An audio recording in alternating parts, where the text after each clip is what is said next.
We are glad to have our speaker with us now. A very warm welcome to you, sir. Before we begin, I would like to introduce our resource person for this session. This session will be delivered by Mr. Sankar Mukhopadhyay, sir, who has over 4 decades of distinguished experience in the Indian power sector. He is presently serving as an advisor to the Training and Development Division of Damodar Valley Corporation, following his long-standing association with CESC, Kolkata, in various senior capacities. Furthermore, for over a decade, he has been actively associated with the CII and the Indian Chamber of Commerce, ICC, through their energy and environment divisions. His topic for today's session is Transition in the Indian Power Sector, a brief synopsis. Sir, we are delighted to have you with us, and I kindly request you to take over the session. So please. Thank you, madam. Thanks for the warm welcome. I truly appreciate it's an opportunity given to me to deliver, or to share my experience about Indian power sector to the August gathering. I see there are a large number of people and all I believe are engineers since it's a faculty development program. And I'll be talking on the presently ongoing energy scenario, primarily the power sector, where we have been working. All of us, I think, have somehow connected to this sector, either as a consumer or as a contributor. So let me go through our presentation. I will take you to the arena through a presentation, and while giving the presentation, if any query comes in your mind, please ask me, because it is better that normally what happens, the entire power sector is distributed in many divisions, but unfortunately we see the power sector as a whole, mostly as a consumer, because the power sector is basically comprising of generation, transmission, distribution, and finally the end product comes to our house, where we see that the electricity has come and we are concerned whether the electricity is there or not. So we are not bothered what is happening in between. Most of our cases, those who are connected to the trade, they only know what is happening. Again, the trade is also distributed in various activities. Someone is engaged in generation, someone is engaged in transmission, someone is engaged in distribution. And if you call about the generation, transmission, distribution, there are also again many subdivisions. So I will try to comprise the entire thing together, and if there is any query, because the change what is happening in the power sector is very complex changes, and many new things, new concepts are generating. So it is a little bit difficult to go through everything, but as a whole we'll try to get a glimpse of that. So please allow me a minute. Let me take you to the presentation.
Can you see the screen? Yes, sir, it's visible. Front screen, please. We'll take one screenshot. Okay. It's fine right now. Okay. So this is Indian grid, one of the world's largest interconnected power systems. And the Indian grid is really a marvelous thing. It is through and through synchronized from Kashmir to Kanyakumari, from Assam to Ahmedabad. It is basically giving you one frequency which is visible in your house. The same frequency is visible everywhere in Indian continent. So it is basically a synchronized grid. And we have installed generation capacity, which is the third of the world capacity. We have third largest transmission system, and we are third largest in electricity consumption in the globe. We are the fourth largest in wind generation. We are fifth largest in solar generation, and fifth in renewable energy generation, sixth in hydro generation, and ninth in pump storage installed capacity. There are few items, perhaps many of us may not be that much concerned or associated, like, pump storage, like, the or I think the other generations, the renewables, everyone is aware. So these are the, as per International Energy Exchange, IEA, International Energy Association, these are the global rankings, right? Now, the history of electricity is not very old. Can you hear me? Can you see the screen? Yes, sir. Yes, sir. It's visible. Okay, okay. Because that since I cannot see you, I get at times, if I don't get any response, so it becomes doubtful for me. In fact, what I do, apart from my normal activities, I am also a teacher. I teach in Jadavpur University in the power sector, and normally teach energy related subjects. So it is my habit to ask whether they can see me or not, because online is is a bit difficult, particularly to ask, because online is something new. It from the COVID situation it has developed. Earlier we were not at all associated with these online things, but today it has become a practice. So please pardon me, I will ask these questions in a few occasions also, just to get myself confirmed that we are on the same page. So the transformation of electricity grid is an engineering excellence. So as I was telling you, that the history of electricity is not very old. In fact, I used to work in CESC Limited. Through this company, electricity came in India, that too only 125 years ago, right? So in the year 1897, electricity came in India. And that time, power was really something very, is such a commodity. People were, scarcely tried to own it or buy it or to be a consumer. People were afraid of electricity. That time it was like that. But gradually, when people could understand the benefit of electricity, the utilization increased. So let us go back to the year of independence. In the year 1947, we had a capacity of only 1362 megawatt of electricity. That was the installed capacity. And what is the capacity today? More than 5,05,000 megawatt. So just imagine that great growth of electricity. As soon as people understood that electricity is something which can change the world, change the society, and it is a mode for development, people started using it. And gradually the government came forward, because government is the only only supportive institution who can give the financial support and go for infrastructural development. So most of the power sectors or power industries came for government. Some private companies also came. So this is how the installed capacity started growing by leaps and bounds. But gradually, many changes has taken place in the system, because when electricity came, the primary objective was serving people, giving them electricity, because nobody used to take electricity. People were afraid of the energy. But when people understood that it is important, that demand grew, and as it is changing the society, as it is a tool for development, government was very, positive in giving electricity or serving electricity to the consumers. But gradually, what happened, that if you go on serving and if the number of consumers increases, and electricity network goes on increasing, it has a very and huge inherent cost. So the government is unable to bear the cost if huge losses do take place. So what happened in the year 2003, a new electricity bill has been passed through, and the government tried to make electricity as a mode of business. So, and no business without any sort of profitability can survive. So the electricity from service in industry has been transferred or rechristened as a business entity. That's why you can see in the latter part of the discussion, I will tell that many of the utilities are, concurrently making losses, because, the mindset for making it see electricity as a business entity perhaps not yet been developed. And there are many inherent flaws also. Let us not go to that. Let us try to understand that in the process of electricity development, many changes has taken place. So what has happened? The monolithic state electricity boards has been right now broken down to different segments. You know the term unbundling. What is that?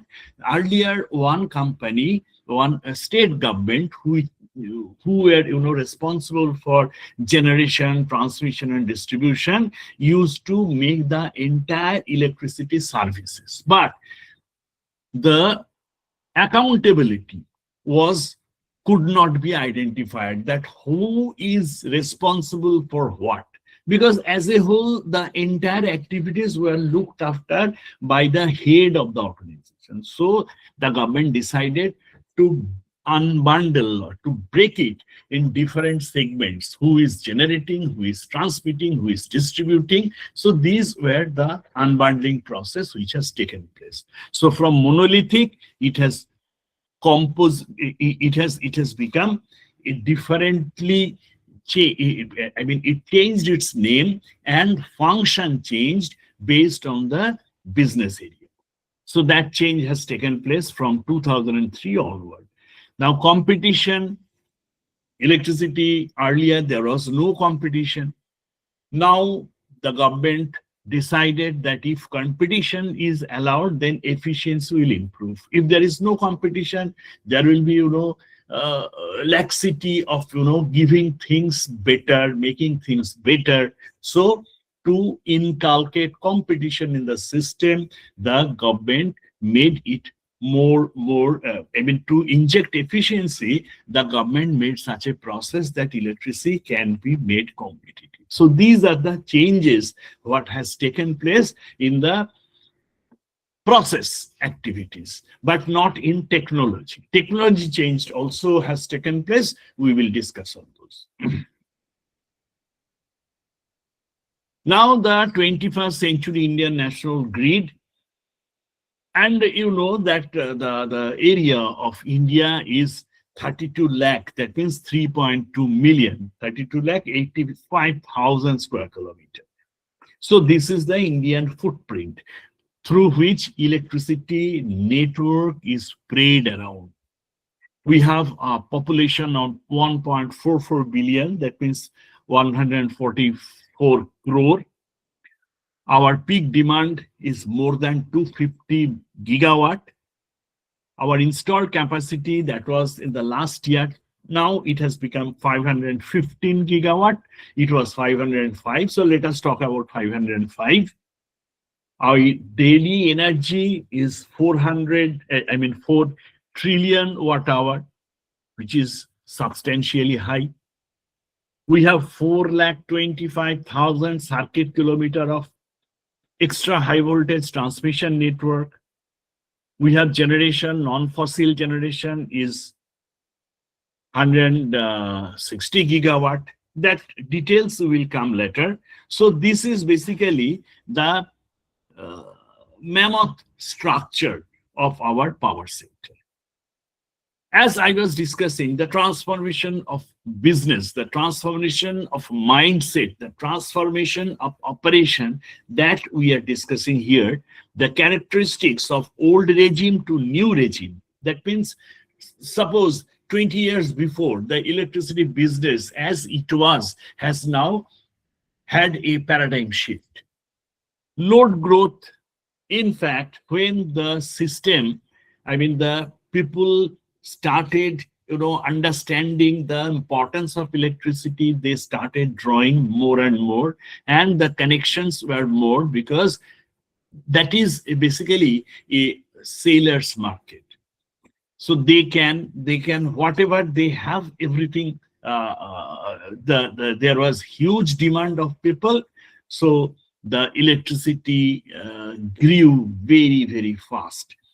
But gradually what happens, the demand gets saturated, so now the load growth has become moderate. Only thing, the additional load, some family is adding some. Yes, are you telling Please anything? continue, please. Some external sound. Okay. So what happens that today the scenario is, suppose some additional load is coming in some house, somebody is adding one extra air conditioner or buying one more television, buying additional refrigerator. So these additional loads are coming. General loads are saturated. And if the industrial growth do take place, what is happening in the western, northern or southern part of India, so this industrial load is coming. And because of change in weather condition or climate conditions, the air conditioning loads are coming. So these are the load growth areas.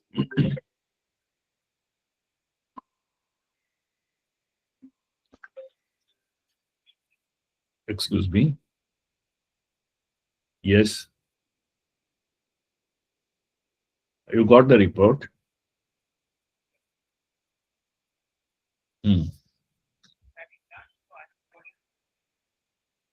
Thank you. So what happens, that load growth from high growth areas, it has become moderate growth areas.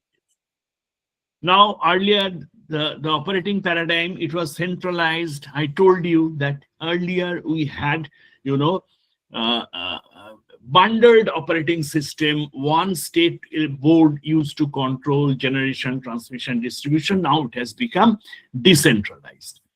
Generation, it was dispatchable. What means, normally we had large bulk thermal plant, bulk hydro plant, bulk capacity. So these were decided on a dispatchable quantum. But right now, we are more stressing on renewable. So the generation, in spite of bulk amount of dispatchable, some renewable generation has become intermittent. Fuel, earlier it was primarily fossil fuel, now renewable generation has been there. Renewable, earlier it was expensive, now it has come on grid parity. What does that mean? Earlier, when solar came into our system, 1 unit of solar electricity would have cost around 16 to 17 rupees. Now the solar cost has come down to 3 rupees. So, and it is parallel to thermal, even less than thermal. So it is maintaining a grid parity. That is, grid power is more or less uniform. Earlier we had to push solar because it was sustainable, it was green. So therefore people were compelled to buy green power, paying at a higher price. Now the parity of price has come. Grid power flow, earlier it was unidirectional. That means from generation to transmission to distribution to consumer, it was unidirectional. Now it has got a thorough paradigm shift. The consumer has become generator of electricity when solar is there, when hydro is there, when battery backup is there. So the consumer nomenclature has also changed. They have become prosumer. Instead of becoming only consumer, they are producing electricity. So it has become a uh, you know, mixture of consumer and producer. So the new terminology has come as prosumer. So customer, now they have transformed to consumer, and consumer have been transformed to prosumer. Tariffs, earlier it was volumetric, now it is transactive. This is very difficult to understand, because now earlier the tariff system was uniform. Now it is depending at what time you are buying and what quantum you are buying. So this is transaction based. Demand, earlier it was inflexible, but right now the demand has become price responsive. People want to control their bill, so they manage electricity when the demand or when the power price, particularly in the evening peak hour, the power price is very high, because power demand is very high then. What all you understand, the basic economic reason is that if anything has got a high demand, its prices goes up, because the demand, the quantum is restricted.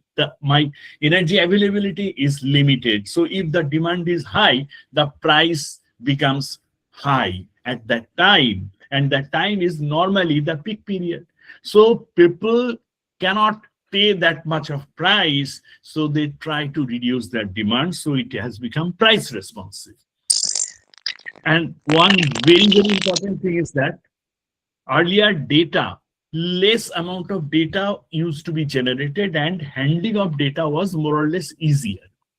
But right now, because of IT, IoT applications, innumerable data are being generated, and handling of data has become a very big issue. So this is from manageable zone has gone to unmanageable. So we are applying various type of data analytics, the tools, measures, so that these data can be effectively utilized for our operational betterment. And one last thing, that earlier there was no electric vehicle. Now electric vehicles are there, which is basically stressing bit on the grid. So these are the changes. This, I will not spend much time on this page. This peak power was 240 gigawatt on 9 June 2025. Before that, in 2024, the megawatt, it was 250 gigawatt. Please, it was a mistake. Don't read 250 megawatt. It is 250 gigawatt. And from 2017 onward, there is a bulk amount of renewable energy addition in our system. Now let us try to have a basic idea about the grid capacity. Our thermal generation, total thermal capacity is 245.6 gigawatt, hydro 50.1 gigawatt, nuclear 8.4 gigawatt, renewable as in totality it is 200 gigawatt, and total it is 505 gigawatt. Now renewables can also be broken up. There are other breakups, small hydro 5.2, wind 53.6, biomass 10.8. These are all in gigawatt. Waste to energy 0.8 gigawatt, solar 130 gigawatt. So as a whole, total is 200.5 gigawatt. Now, if we consider that fossil versus non-fossil, there is one ratio. Now, in the non-fossil category, the large hydro, nuclear, renewable, everything comes together. And the thermal are kept aside. Why this is? Because of, we understand that the society needs to survive for a longer period. And that is only possible if we can have a control on the CO2 generation. You all know that today's CO2 generation has become so that the polar ices are also melting. And if it continues like that, the global temperature rise, if it remains unabated, obviously within a few years, there will be huge catastrophe. Huge catastrophe. If the temperature goes beyond 2 degrees centigrade, many of low-lying areas will be thoroughly inundated. All you know this thing. So, Hello. yes. Any issue? Why did you cut?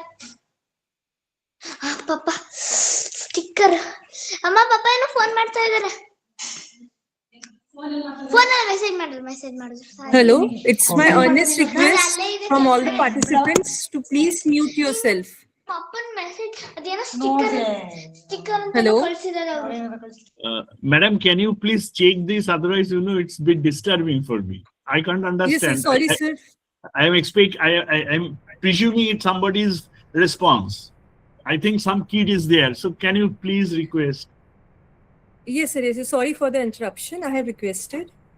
Now Okay. it's okay. Also, Sorry, you can mute everyone except the speaker. Okay, ma'am.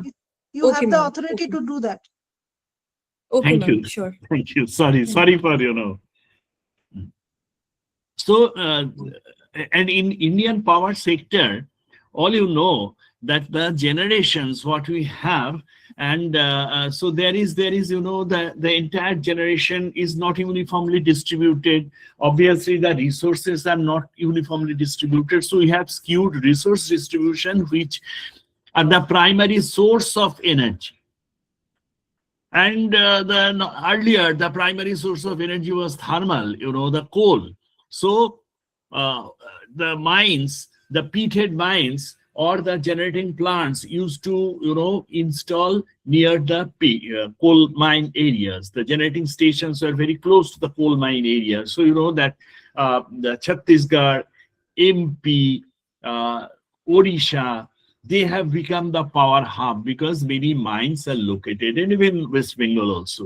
We have good amount of thermal generations. But the resources are not abundant. So we have resource inadequacy. We have weather extremes.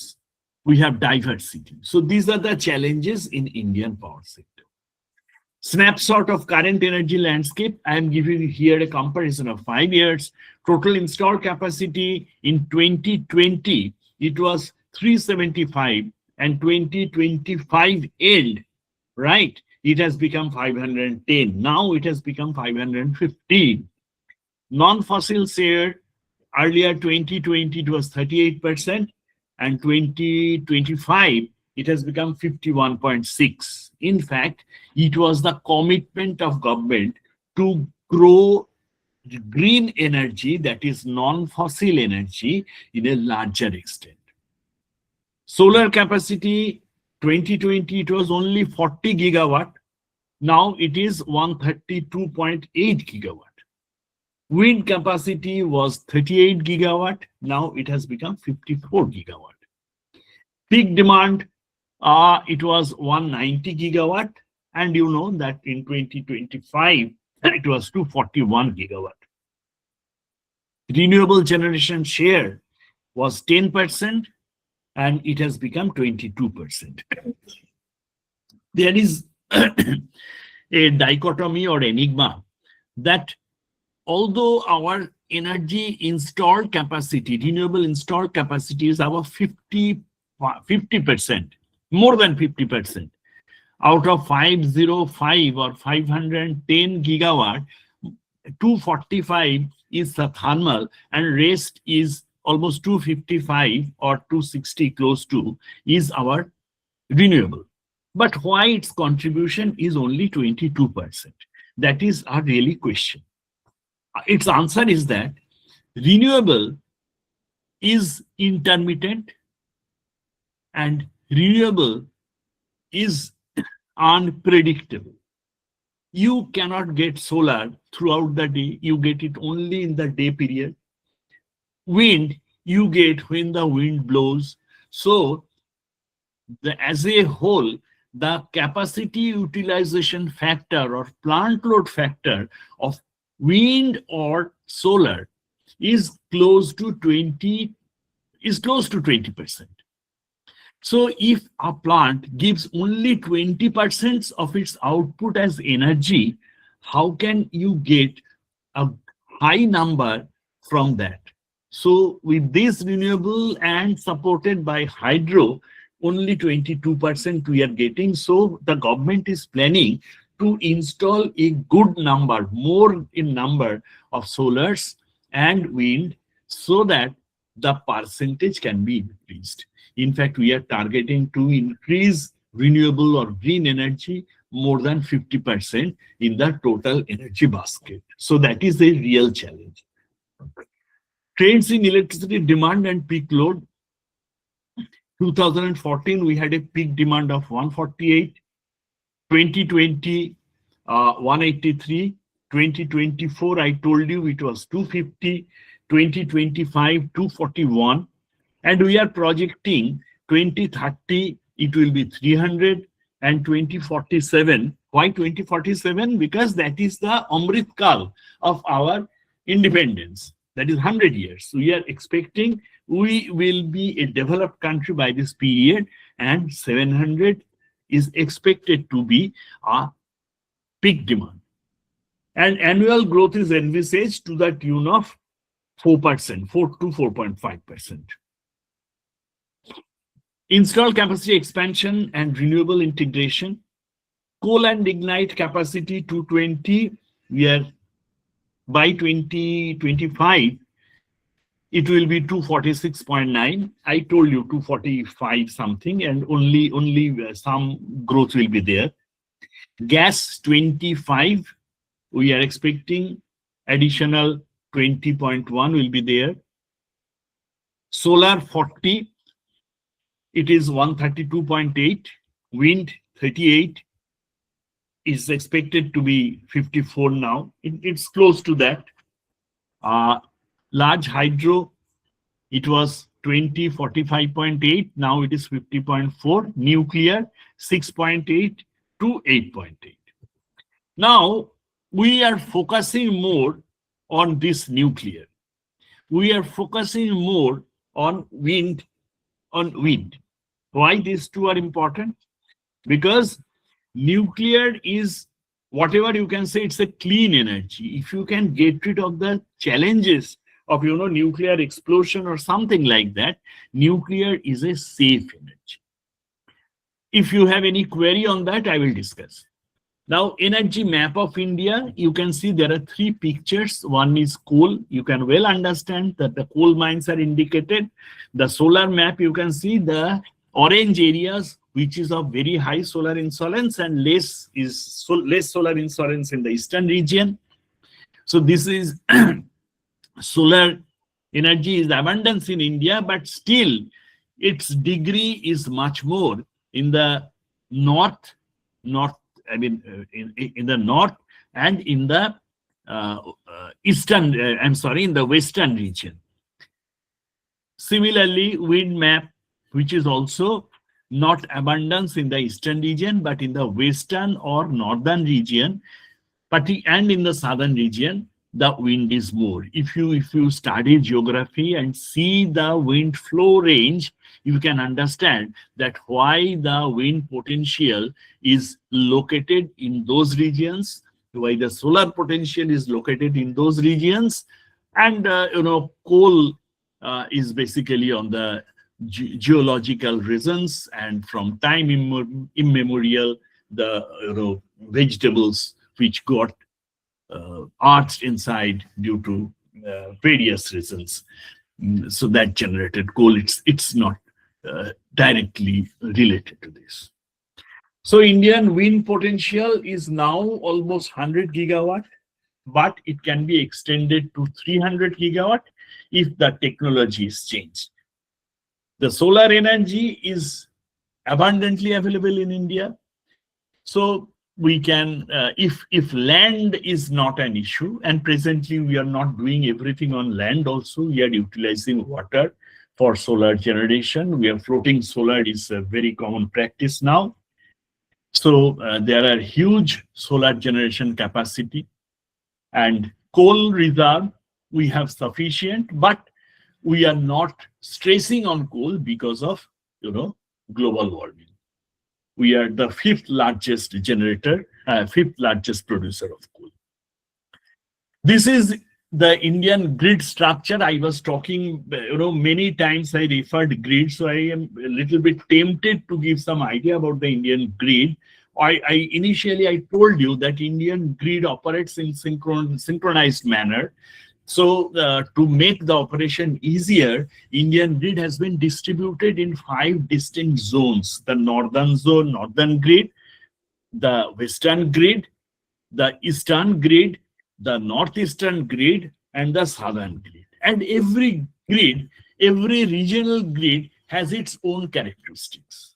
You can well appreciate that in the northeastern region, as there are very less industries, the demand is less. And mostly they are filled with Himalayan terrains and forest. So the population is also thin there. The Seven Sisters are there, all you know, the Seven Sisters. And but there are good amount of rivers, free-falling rivers, which can generate hydro. So they have good hydro potential. And all the powers do come from either from the northeast or from Bhutan, where also huge hydro potential. Bhutan is not within our country, but for the power, they fully dependent on India. All the powers Bhutan produces mostly come to India because Bhutan has a very less amount of demand. So these are exported to India. And the only important route is that very, very, famous chicken neck. That 22-kilometer areas, the transmission lines passes through. So this is a very important part of India. You understand. Now from northeastern region, we can come to the eastern region. Here we have huge amount of coal sources, so good amount of thermal generation, but less industry, so demand pool is less. What happens if you have huge generation but less demand? You cannot consume the entire power. So you need to export that power to some other area. So that happens in the eastern region.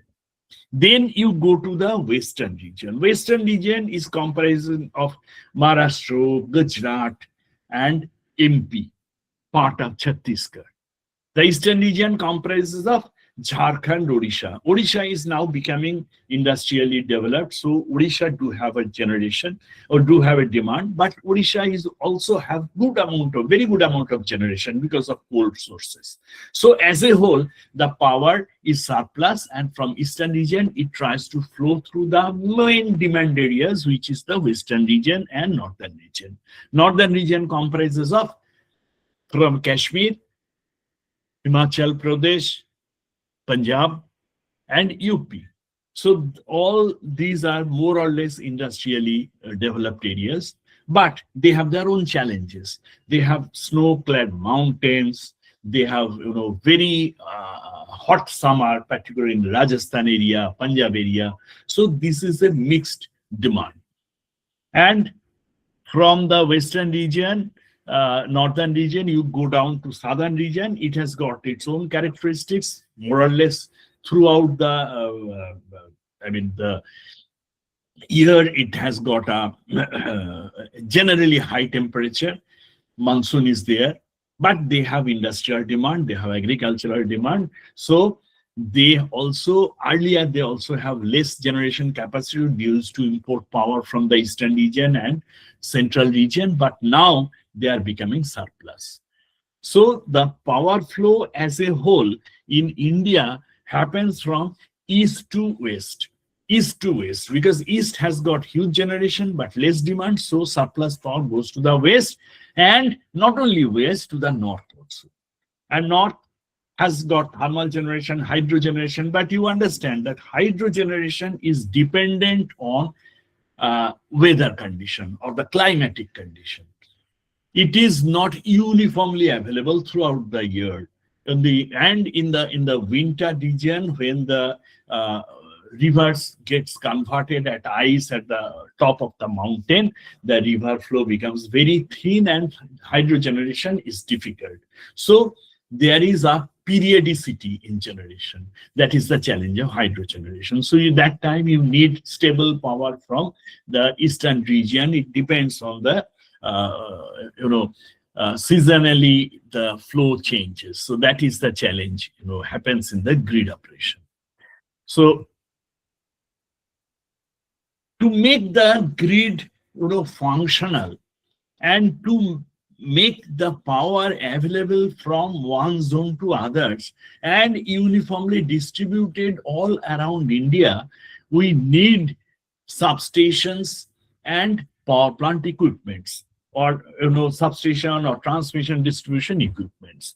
From 1980 to 223, if you go through the data, you will find that 3 times the growth of substations capacity has taken place from 1980 to 2023.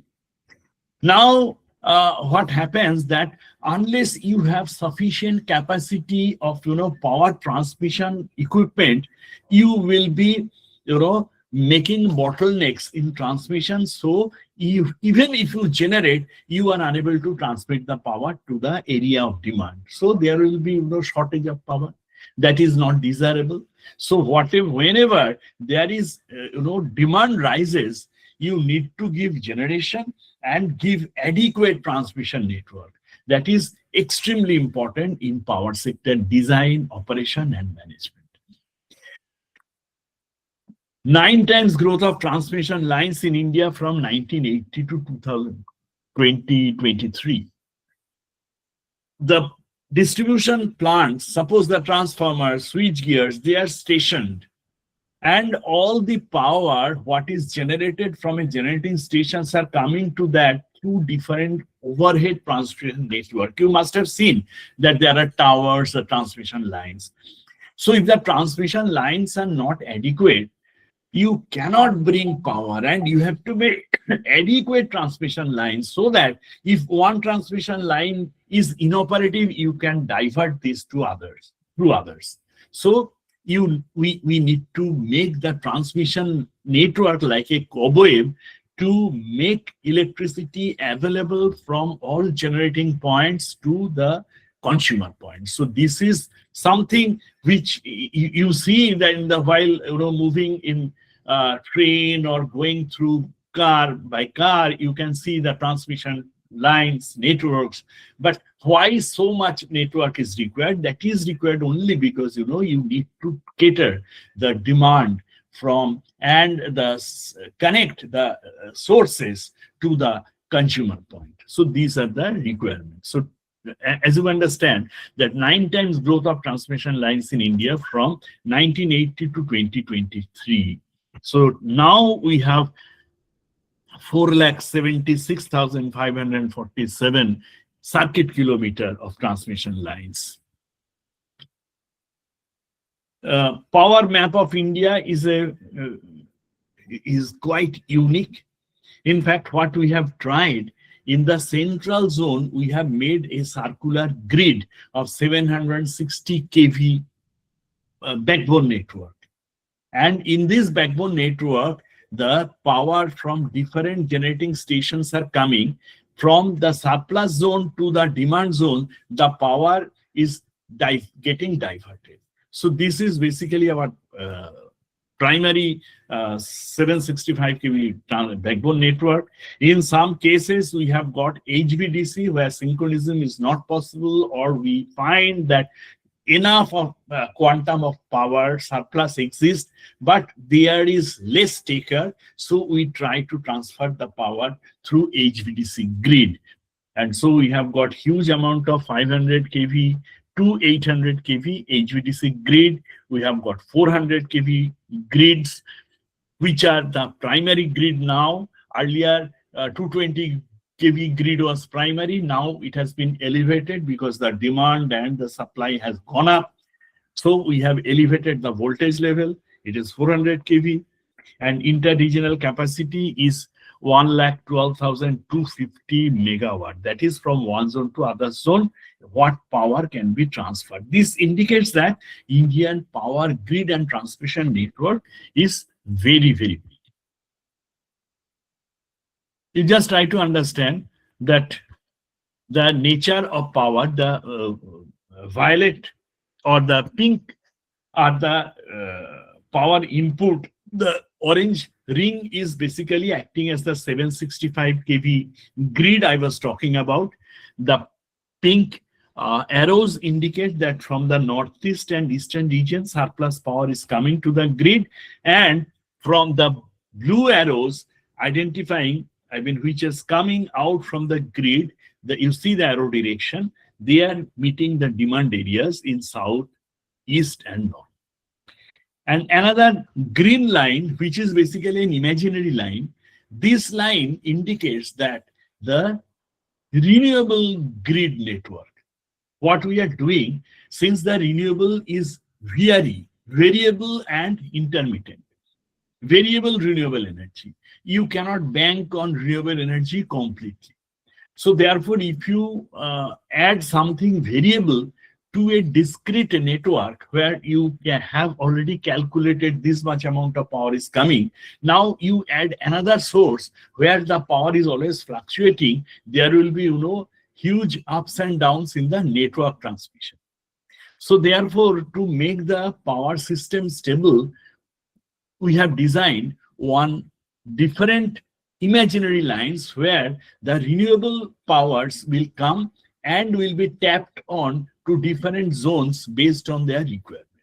So that is presumed as renewable network. Renewable energy transmission network.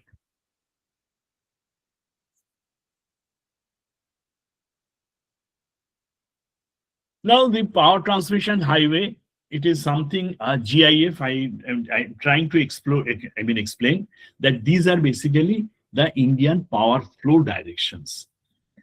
I tried to explain you from the east to west, from the east to north, the power flows. Even from the south to north, there is from the surplus generation to the demand area, the power flow takes place. So these are basically trying to, I'm trying to give you a glimpse of that power flow.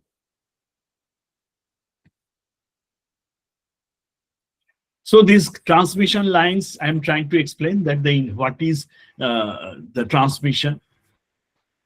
Because generation, all you know that we have multiple modes of generation. We have thermal generation, we have solar generation, we have hydro generation, we have wind generation, we have nuclear generation.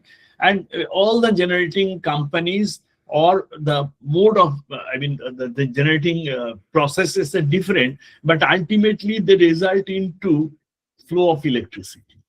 And this is done by the transmission. So the generating processes are different, but the end result ultimately requires a pathway to go to the consumer. So the importance of transmission is common for all the generating plants. Only the process of generations are different. So the criticality of transmission is that you see the long transmission lines, but these are extremely important. If there is any failure, even in any insulator, the transmission line get tripped or collapsed. So that can create a huge disturbance in the system. So the engineers working on transmissions are always vigilant with the proper protecting schemes, so that, and the standby measures. So if any line trips, there should be n-1 degree of reliability, so that if any line goes out, the additional, the excess, some alternate lines must take up that load. So these are the, while designing, while maintaining, while operating, every time such things must be kept in mind, and the engineers do keep it in their mind, so that there is no disturbance. No disturbance takes place in the operating areas. So sectorial division of electricity activities, these are generation, transmission, distribution, And you know that when there is an orchestra goes on, the percussion operator, the piano operator, or the violin operator, they do their own job. But someone is there who, controls the entire rhythm. In electricity sector also, the generating companies generate, the transmission companies transmit, the distribution companies distribute, but someone must be at the back. So who controls the entire thing? These are called the operation, the head of operations, or who controls the entire network operation. In fact, in India, it is done by grid controller. Earlier, it was power system operation company, POSOCO, we used to call. Now, its name has changed. We call it grid controller. So the grid controller, what he does, he controls the entire power system and advises which company will generate what, which transmission company will take what quantum of power, and which distribution company will take what quantum of power from the grid. So these are all pre-scheduled and on a tariff based. I'm not going into the details of that processes, which is a complicated one. There are scheduling process, there are tariffs, there are unscheduled interchanges. There are so many things, so let us not go into those criticalities, but only thing you must keep it in mind that somebody controls the entire thing from the back end so that uniformity and discipline is maintained in the grid. So while talking about the generation, let me talk a little bit. I'll not go into details because these are not subject-specific topic. So performance parameters of thermal power plants. So when normally you know that even more than 200 gigawatt of thermal power plants do exist and they are most reliable in our system. We cannot get rid of, although coal-based thermal generations are not good for the environment. We know all we appreciate, but we cannot stop them because of many reasons. Because thermal generating stations are highly reliable. You can control generations at your sweet will, but you cannot control solar generation. It generates when good amount of solar insolence is there. Wind flows, so wind generation comes. Hydro generation you can control, but you have to have the reservoir filled, or the water flow must be there in the river. Otherwise, you are totally dependent on the nature. But for the benefit of coal is that if you mine coal, if you transmit coal or transfer coal or bring coal at your power station, keep a stock of say 15 days to 3 weeks, then you are sure that you can consume the coal for next 3 weeks depending on your requirement, and you can increase, decrease generation at least to a reasonable degree. From 50% to 100% you can increase the generation, so which is not possible in any other plants except nuclear. So nuclear is coming next to thermal generation, which is very, very important for us, and our government has targeted nuclear generation in future. So thermal power plant heat rate is a measure how efficiently a power plant converts fuel into electricity. The amount of heat energy required to produce 1 unit of electrical energy. A lower heat rate indicates higher efficiency. Obviously, you know that less heat is required to produce 1 unit of electricity. So the machine is more efficient. But one thing, all you are engineers, you must understand that when you are using water and in the process of Rankine cycle, it cannot go beyond a certain level, that is 37-38% for subcritical machines, and maximum 40% to 41% for supercritical machines. So these are the limitations, because you need to cool down the steam and again put it back. So in the cooling down process, the heat loss cannot be utilized. So these are the challenges. Heat rate is expressed in kilocal per kWh. Thermal efficiency, the energy output electrical energy to energy input heat from fuel. So this thermal efficiency, which has got restrictions, it indicates how effectively the plant converts heat energy into usable electrical energy. A higher thermal efficiency means the plant is more effective at converting heat into electricity. So these are the parameters you must keep in mind. Plant load factor, which is very common, that if you have a plant capacity of say 10 megawatt, and if it generates 10 megawatt throughout the day, the plant load factor is 100%. But if its capacity is 10 megawatt, but it gives you a fluctuating load, and if the energy ratio is something around say 80%, then you can say, because had it been generating 10 megawatt throughout 24 hours, it could have generated 2.4 million unit. And its capacity is to generate 2.4, because 10 into 24 is equal to 2.4 million unit.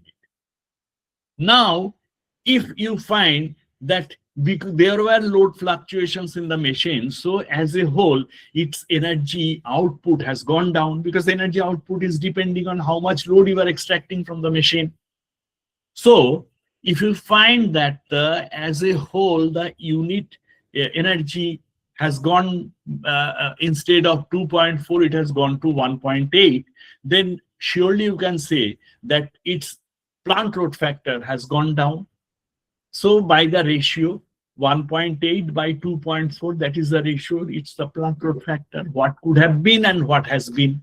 So this is the plant load factor, you understand. Availability is very simple, that throughout the day or throughout the year, how many times, how many hours the plant is available. If the plant is out for some maintenance, if there is some breakdown, the plant is not available, so the availability factor goes down. Reliability, whether the machine is developing any failure, the plant's ability to consistently deliver power without interruption or failure. Economic efficiency and operational efficiency, factors like fuel cost, operating cost, maintenance cost, these are something managerial issues. If you cannot control these things, your economic efficiency will go down. And your operational or technical issues, if you don't maintain the plant on time, the operational efficiency will be reduced. So these are the challenges. Now you have a little bit understood that what the thermal plants or the power generation is. Now I'll take down to the Indian energy challenge and sustainability. I spoke from the very beginning, I spoke that we are basically migrating to renewable generation because of the prime objective. We need to have sustainable. We need to be sustainable in the society. We must keep our green earth green. So we are have a target of generation of 500 gigawatt renewable energy by 2030.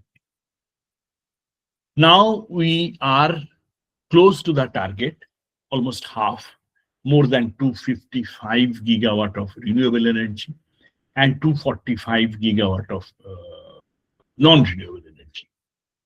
So another miles to go.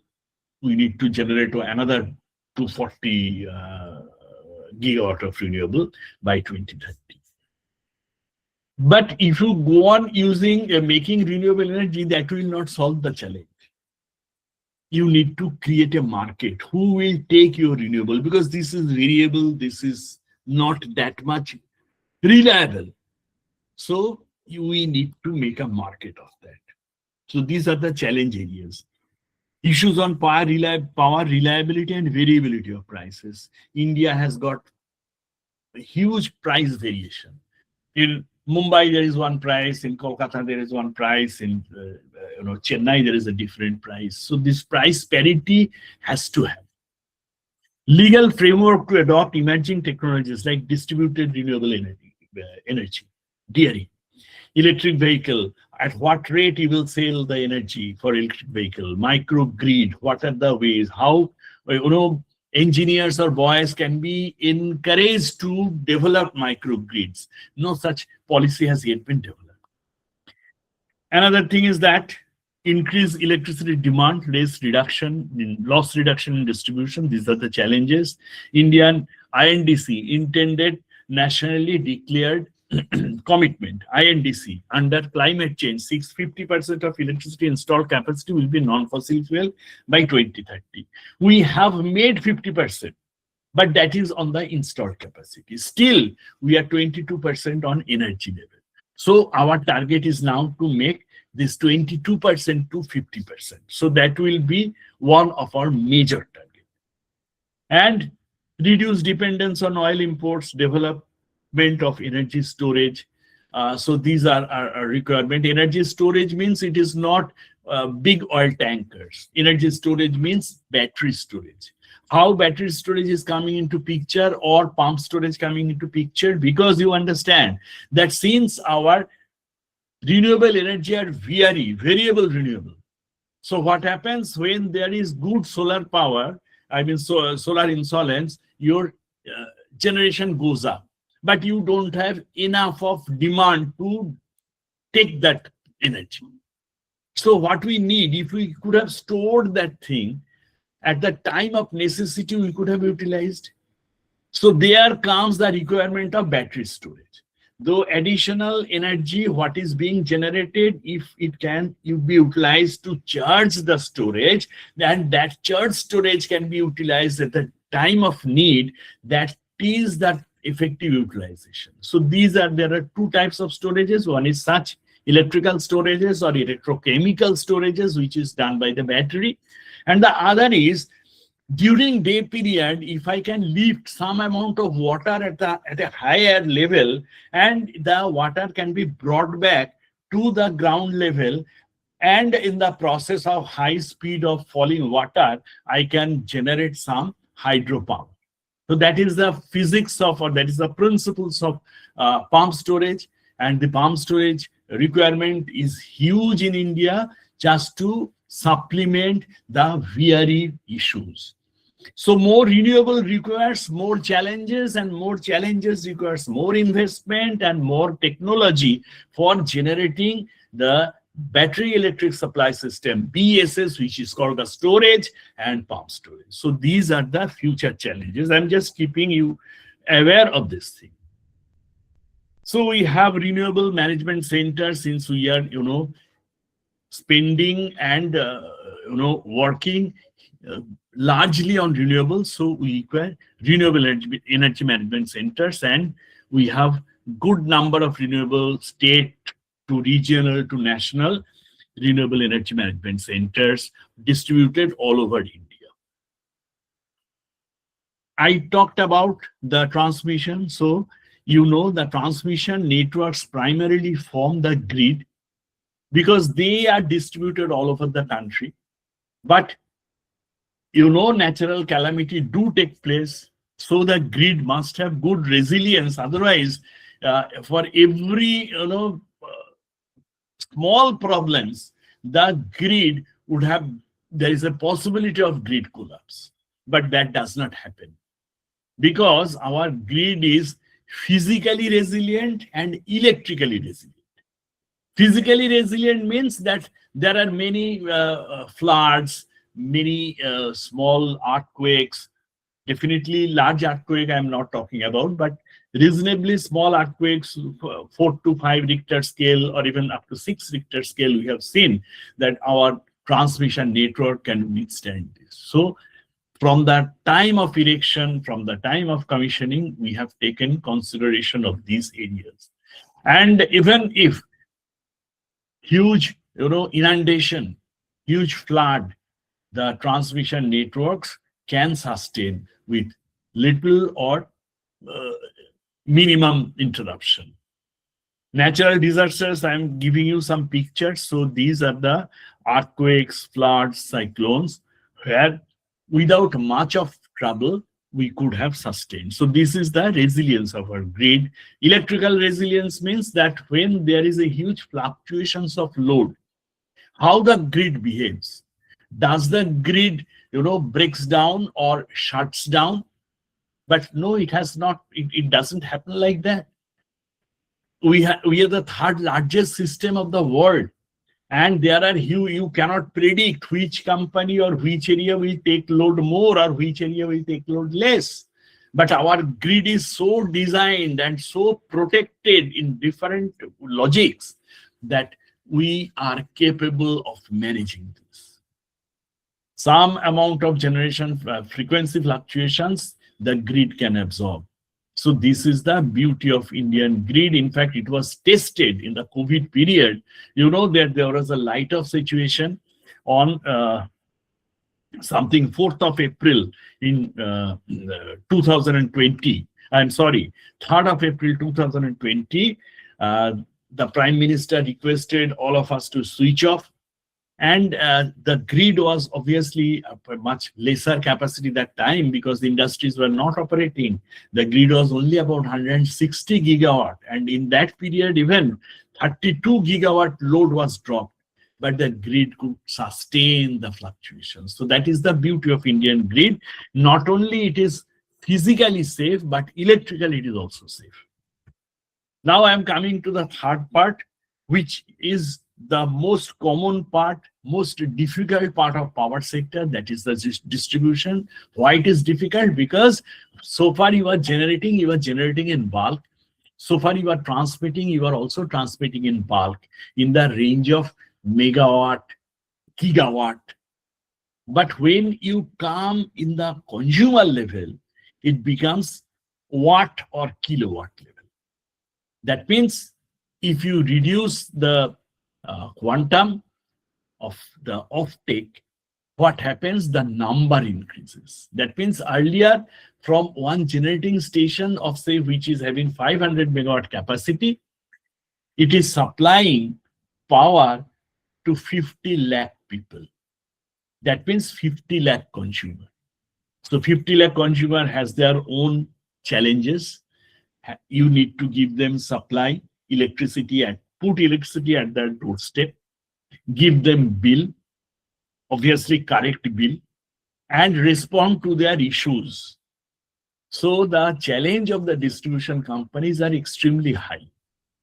And not only you need to give them bill, you need to collect the money and give back to the treasury. So that at the time of electricity flow from the generating point to the customer, there is a reverse money flow from the customer to the distribution company to the transmission company to the generating company, who will buy coal or whatever is required to produce electricity. So there is two value chain. One value chain is electricity and the reverse value chain is the money. So these, to keep alive these value chains, the requirement of distribution is extremely important, and the functionalities are really, really important. But the challenge in Indian distribution sector is that many of the distribution companies are sick. They are reeling under huge pressure. They have financial issues. They have operational issues. There are two things, average cost of supply, we call it ACS. Suppose one person, you are running one generating distribution company, and you see that you require say X amount of electricity and you're distributing it to the Y amount of numbers. So the Y by X, Y number of units you are distributing, and X amount of power you are buying at some price. So the customer is getting some amount, some unit, say U, divided by the cost you are incurring for the entire process is say Y. So cost per unit, average cost of supply is the total expenditure divided by total number of units. So total expenditure, if total expenditure is X and total number of units is Y, then X by Y is the cost per unit. That is, we call average cost of supply. Now, if you need to take a revenue from the customer, that is called average revenue return, ARR. Now, if this ARR is less than average cost of supply, definitely you will incur losses because you are spending more than your realization. Normally, in many distribution companies, such thing happens because the prices are controlled by regulators, and there are many type of interventions. I am not mentioning what type of interventions. You are all matured people. You can well understand that this has become some. There are some people who makes these as issues and do not allow the distribution companies to rate rightly, so there are losses. Despite the fact the government has created many rules, regulations so that this problem can be taken care of. Now we are expecting there are many type of distribution modernization changes are happening, and many of the distribution companies who are reeling under losses are turning around. And the government is parallelly also trying to privatize those. But again, that is an issue because if you privatize a government company, obviously don't expect that huge change will take place because the private people will come if they find that these will give them profit. Otherwise, no one will come. So we need to become self-corrective. Everyone understands that electricity is important, but if these are motivated for some very parochial reasons, then the industry cannot grow and people ultimately will suffer. So these are the challenges of distribution company. I will not discuss these things in details because time is short. But if you are interested, you can go through many papers, journals, and can understand what are the challenges of distribution. The loss is another issue because the uncollected, the collection, if collection is not done, it calls for losses. If meter readings are not done properly, it also calls for losses. So collection efficiency, and if bills are not done, that also goes for losses. So billing efficiency into collection efficiency is basically the losses. Now, power distribution sector, what are the developments happening? Many developments are happening in power distribution sector because of these IT applications and modern, what should I say, modern automation. The distribution, there is a huge changes in distribution happening. And the distribution systems are becoming much more modern with the application of SCADA. You can control any operations from remote. In fact, in my operating times, we have arrange such things that for any failure, the engineers can operate things from the control room, and the isolations or failures can be confined into a zone, and the zone can be segregated completely by automation. We have shortage of time. I cannot go into the detailed discussion, but keep it in mind that huge automations has been made possible in these distribution areas. Only challenge is that it requires money. So if you cannot recover money from your consumers, it is very difficult for the distribution companies to invest for improvement. So again, it boils down to the same vicious cycle that some parochial interests are operating for non-performance of the distribution companies. I think in future it will surely be corrected. So distribution level electricity, what are the primary challenges? That 24/7 hours reliable and quality power to all people of India and to run the electricity business with profitability, bring down to ATC loss. Customer focus are the key stakeholders. Customer management is very important. Normally what happens, that distribution companies pay that, do not pay that much of heat to the customers. And the customers, there is a gap takes place between the distribution companies and the transformers. Now CRM, customer relationship management, is becoming very, very important is distribution companies, and the distribution companies, even the government companies, have also understood that without customers they cannot survive, and if their customers are loyal, they will pay them well. Pay the bills on time. So the CRM, customer relationship management, is becoming very important. And energy efficiency is another area where distribution companies must, focus. What are the demand drivers coming in future? The distribution companies, silent demand drivers are the IT areas. The servers are taking huge amount of load. The buildings coming up, they are also a good demand generator. The EV sector is becoming a good demand generator. The industries are becoming good demand generator. And the in fact, when we are young, we never saw that for any meeting or any discussion, bottled waters are coming, or for any invitation, bottled waters are given. So these are basically developing small water purification processing industries. So these are also generating electricity demand. So in many ways, electricity demands are being generated. Only thing is that how best we can give services to this distribution area, consumers, that is the point of concern. Role of digitization in reshaping the electricity. I spoke you immediately that automation and digitization, IT applications are becoming omnipresent in distribution areas. So these are creating huge demands.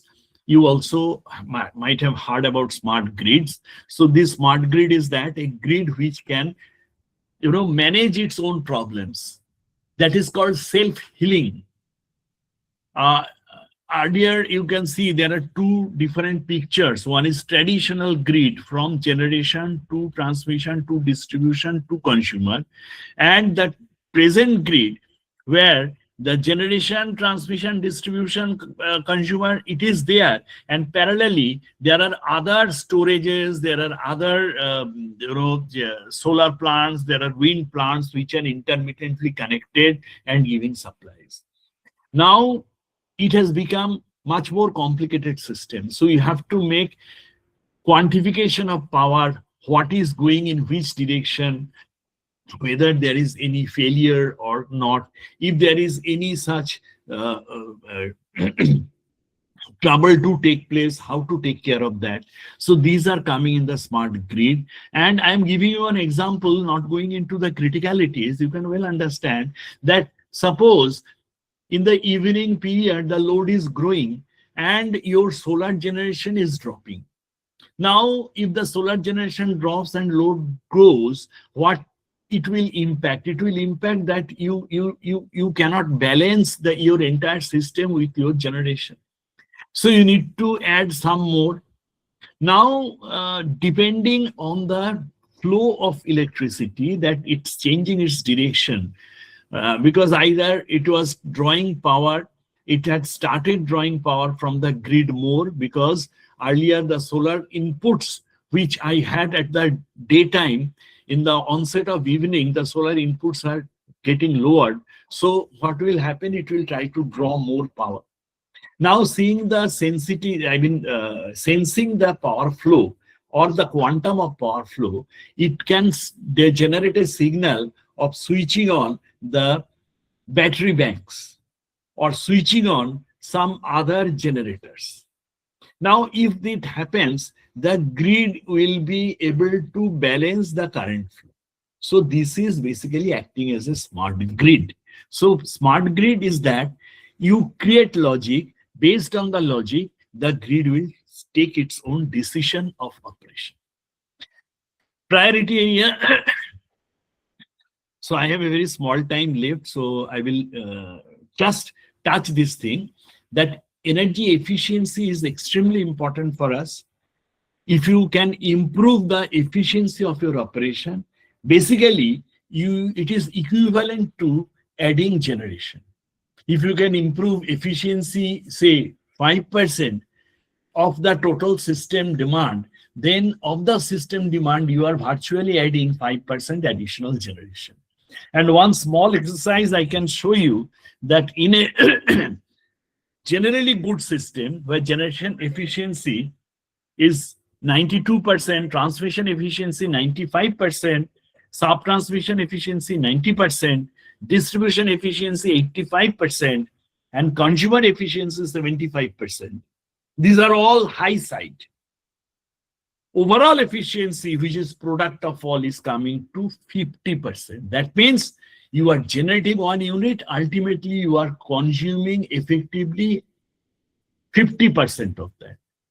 So in every steps, if we can increase some percentage of efficiency, the cumulative effect becomes highly, quite reasonable. So our objective is to increase energy efficiency. There are many areas where we can energy efficiency, you can energy increase efficiency in the generation. We can energy efficiency, that is boiler turbine optimization, auxiliary power reduction we can do. And another thing what we are coming in practice is that our power quality. Earlier we are very, less concerned about the power quality, but today with the advent of modern gadgets, power quality has become very, very important. And power quality is basically what frequency I'm giving you supply, at what voltage I'm giving you supply, whether I'm giving you right voltage and right frequency or not. In electricity, only two things. If I am committed to give you 230 volt and 50 cycles, it must be 230 volt and 50 cycles with 3% variation. That maximum that can be allowed. But if there are harmonics in the frequency, if there are swelling in the voltage, your equipment will, sophisticated equipments will get internally damaged. So these power quality issues are coming in future. In India, we are not that much concerned, but in the Western countries, it has become a major point of major concern. In India also, in some areas, power quality is becoming an issue. So we have got many challenges. What we will do? Grid integration challenge, policy and financial risk we have, high financing cost we have, renewable variability and storage we discussed. So we need to upgrade our transmission. We need to expand our energy storage capacity. We have already discussed market and DISCOM reforms. These we need to carry out continuously so that a good electricity market can only generate more demand, where people will enter freely without fear and without any theft of getting cheated. So these are the market conditions where we need to operate. Manufacturing policy and support, production-linked incentive for solar, wind, battery manufacturing, reduce import dependence and drive investment in clean energy. So energy scenario for 2030, 2040 and 2050, what we are envisaging in future. Energy capacity growth by 2030, installed capacity will surpass 777 gigawatt with over 500 gigawatt from non-fossil sources, meeting climate targets early. In fact, in this figure, we should have around 28 to 30 gigawatt of battery storage and around 30 gigawatt of pump storage. Demand and grid challenge by 2040, electricity demand grows over 40% annually, requiring advanced grid management and extensive storage solution. Energy landscape by 2050, that is covering the period of Amrit Kal, we are envisaging that we will be a developed economy. And third largest consumer, clean energy dominates while coal declines and green hydrogen advances. I have not taken time to discuss on green hydrogen, which is coming in future. So Amrit Kal vision, energy independence by 2047, renewable and green hydrogen goals. The vision targets 5 million tons of green hydrogen production annually by 2030, alongside 125 gigawatt renewable capacity. Nuclear, in fact, government has granted 17,000 crore for research on green hydrogen. Nuclear power expansion, I spoke you about that we are planning to have a bigger quantum of nuclear power. Nuclear capacity will scale to 100 gigawatt by 2047 with fleet mode reactor and international partnership. Advanced transmission infrastructure, ultra high voltage, super highways will integrate renewables and enable cross-border electricity trade. So India is right now trading now with the strained condition with Bangladesh, but India used to trade good amount of electricity in Bangladesh and planning to make a hard grid. energy storage and industrial decarbonization. Energy storage with batteries and pumped hydro supports grid stability. I spoke about this thing. So these are the targets, and it is our journey of electricity. Now, sustainability is also an issue on which we are targeting 500 gigawatt of renewable. So electricity for all we have achieved. Energy at affordable cost, it is in progress. Obviously, the energy cost has reduced. New target sustainability, compliance with INDC commitment. I mentioned that 50% energy has to come from renewables, not installed capacity. Green energy and clean air is our target. Efficiency improvement with smart grid and net zero by 2070. So let's work for a sustainable world. Thank you. Thank you. I have finished my presentation. Thank you, sir. Thank you, sir, for an insightful and analytically rich session. Now we are opening the floor for the question and answer session. So I request all the participants. To move ahead with the question and answer session. And one request from all the participants, like whoever has the question, please make sure to switch on the camera.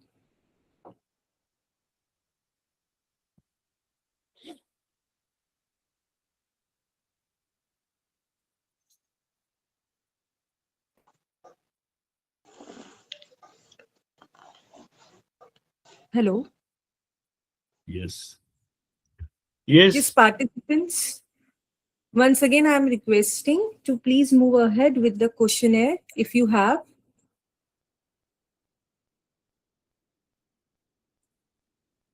Anybody has any question?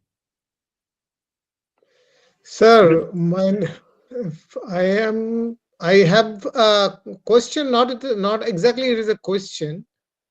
I want to know the development stage. Say in India, what we are observing, the phasor measurement unit, the PMU, people are the power grid has installed large number of units. But in distribution sector, PMU's deployment are yet to be, not in that much. So, could you please give some light on that? What is the status of CAC or other distribution companies? Thank you. First of all, that PMU is important for transmission networks where multi-directional transmission do take place, where the voltage and the corresponding frequency are important for these PMU units.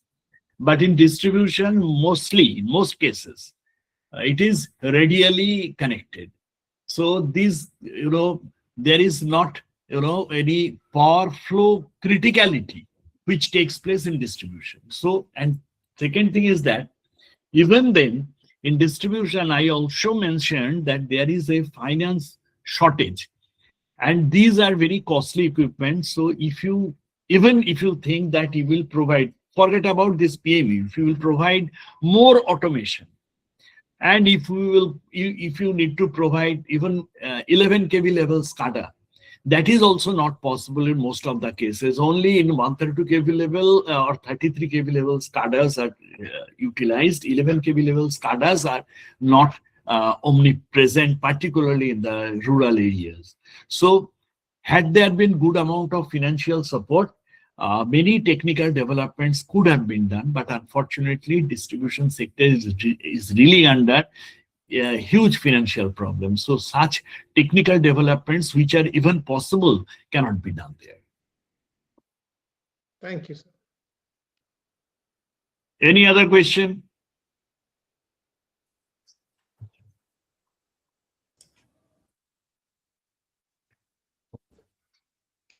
Participants. I have one question. That you have mentioned the distribution system is mostly radial, but in many distribution systems there is something called the ring main units, RMUs, now widely used. I have seen in Calcutta Electric Supply Corporation (CSC) almost 10 years ago that RMUs are there. But if there is a fault in a distribution system and if it is a radial system, then it is difficult to operate in the distribution. In fact, in CSC, my experience tells that this is a completely, the RMUs are there, but it is not physically ring. These are connected radially. These emanates from a distribution station and ultimately keeps isolated at a second at some location. So from a distribution point to the consumer point or the last transformer point, the switch, if you call the RMUs are utilized as a switch, one point of the switch gets open, and if this open switch is closed, then there is a possibility of ring, but categorically we do not do it because the load flow cannot be measured. So these are radial in nature. Nowhere it is connected, made a ring. Physically, no ring is made.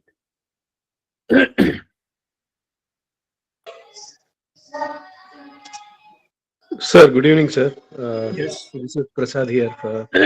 Yes, Wanted to ask, in your concluding slide, you had mentioned, there is a lot of, significant generation improvement is planned from nuclear power, if I'm right, sir. That's what you had Yes. mentioned.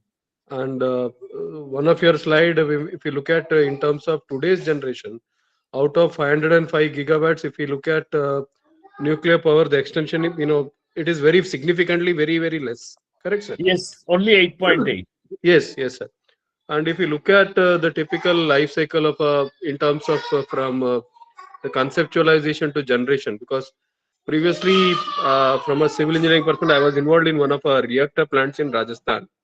So it takes about almost about 15 years for a plant to come out live, right, to the conception to the operational phase. So and significant delays, cost overruns, and also, do you really think that we will be able to scale up to that significant level of generation in the immediately looking at this long period of the the projects, and also from the costing perspective, sir? What is your take on this, sir? Are you talking about nuclear power generation only? Yes, sir. Yes, sir. Yes, sir. Listen, right now the government, I mean the PM has given a clean sheet to go for nuclear addition of 100 gigawatt. And so the SMRs are being thought of, and these SMRs are more or less, little bit, it's a ready stock. I do not know much of that, how these things will be implemented. I have never worked with the nuclear power plants. But as the government is planning, if they enforce things to do faster, surely the lackadaisical attitude which normally do take place in the system can be can be controlled. Right? So I think that even then 5 to 7 years time will be required to commission at least 50 megawatt to 100 megawatt range SMRs. So that is my understanding. Okay, sir. Okay. Okay. Thank you. I think there is not much of questions, so we can conclude the session. Okay, so since, hello, Yes, any further questions are there? Feedback. Mr. Gupta, you want to say something? Uh, I want to know about the basic software we are using for distribution system, like RMU or radial. How we integrate each system with another system. No, I can't highlight you on that. You need to talk to some software expert. I am not an expert on that. Okay, sir. Thank you. Thank you. Thank you, sir. So now we are closing the question and answer sessions, and I'm requesting everyone to please switch on the camera. We want to take the screenshot, please.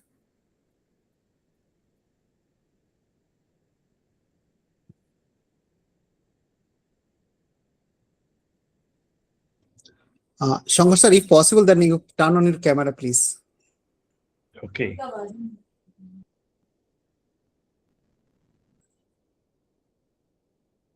Shankar স্যারকে বলো, resource পার্সনকে বলো।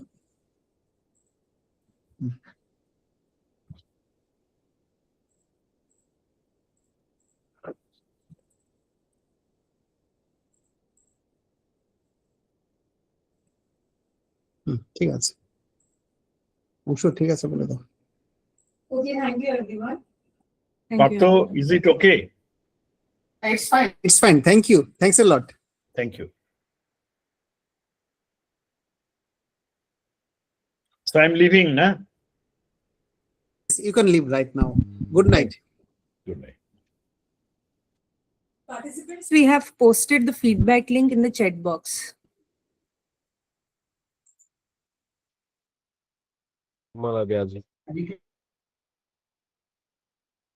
It will be active for only 15 minutes. Next 15 minutes. I'm once again repeating, participants, we have posted the feedback link in the chat box and it will remain active for the 15 minutes. It will not be shared in WhatsApp group. Hold on. We can't share it on the WhatsApp group, please.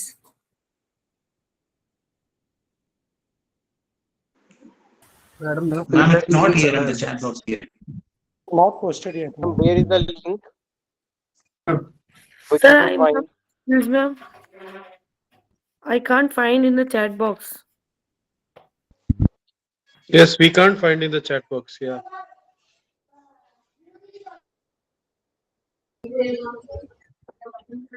Okay, just give me a minute. Just give me a minute. You can check once again. Those who have problem, please check once again. Yeah, now it's visible. Yeah. Okay.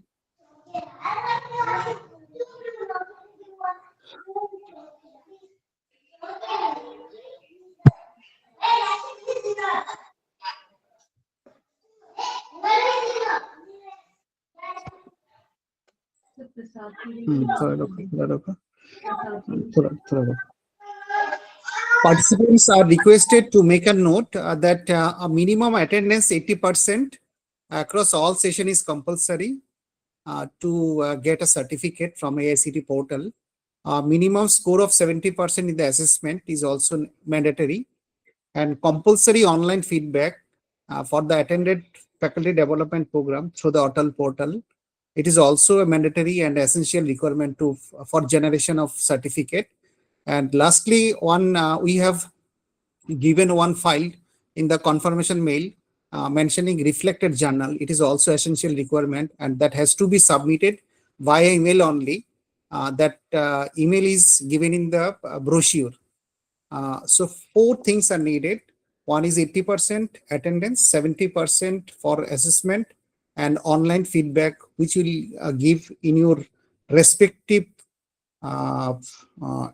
user ID, using user ID in the Atal portal. And Sir, it's very typical to find our name in your name section. It would be easier if we could type our name in the feedback link. We are not able to find name. There are more than 200 people and we are not able to find this name. is if you are able to, sir, then you will give. If you are unable to, your name will be there. You check out, drop Sir, down we are option trying, is but there. there are a lot of members, so we are not Yes. able to find it easily. It is, you check out Control F, you do it Control F and automatically will get it. Sir, it's long list. If it is possible, then you will submit it. And that should be considered. Feedback link is also mandatory one.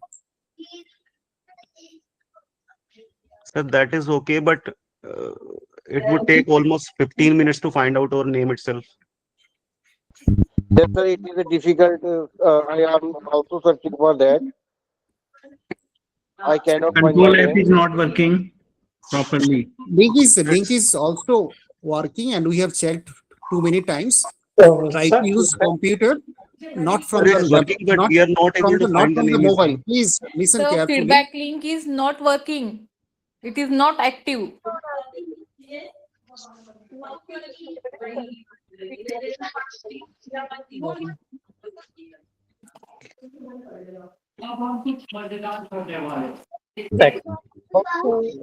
is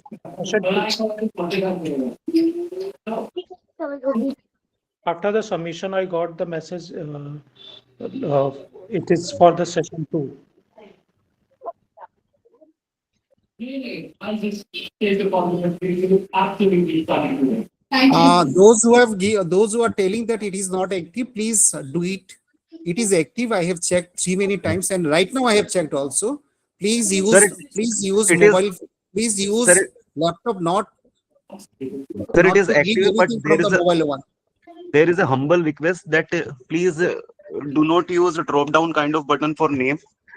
It would be easier if Otherwise, it we is could very find out. tough because somebody they have given their short name. So how we can identify? We have taken the list from the AICT portal only, and they have instructed in that way only. Please use computer, not from mobile. Automatically you'll get it. Sir, this number will be saying for all feedback. This. Sir, please use laptop or desktop, not from mobile. So it is showing that for the session 2.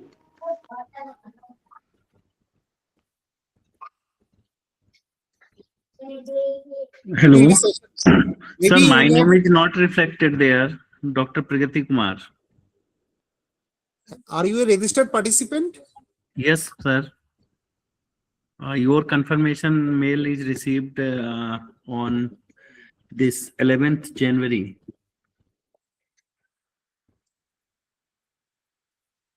11th January, 4:10 p.m.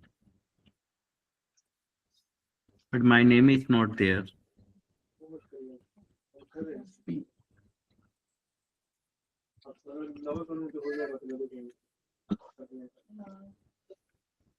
How many times you have given Dr. Pragati Kumar? You Sorry, have sir. given 2 times. You have given in the registered Auto AICT portal, you have noted in your account Dr. Hello? Pragati Kumar. Hello? Okay. I Please Hello? check it, Dr. Pragati Kumar. Only Pragati Hello? Kumar. Tell me, Sir, Hello? Dr. Pragati Kumar only. how 2 times you have noted. We have collected the all documents from the AICT portal. Okay, only. okay, sir. It is there. Okay, sir. Thank you. Doctor, Hello? check out Dr. Yes, yes, Please yes. Now, have a now look, I have a find. look, please have a look. Now I find it, Hello? sir. And you Hello? check out, all are requested to make a note, the serial number only, Yeah. so that you can identify easily. Yes, sir. Yes, sir. All are Hello? requested to make a note the serial number so that you can identify your name automatically and easily. Sir, also it's showing this is the feedback link for session 2. Okay, that can be Hello? taken care. That can be for session 1. Wrongly we have posted that session 2 will be session 1. Don't worry about that. Hello? Hello? Tell me, madam, Yes, yes, sir. Good evening. My name your name? अच्छा Anshu session शुरू कर दो. हाँ session शुरू कर दो. हाँ sir आ गए सर है.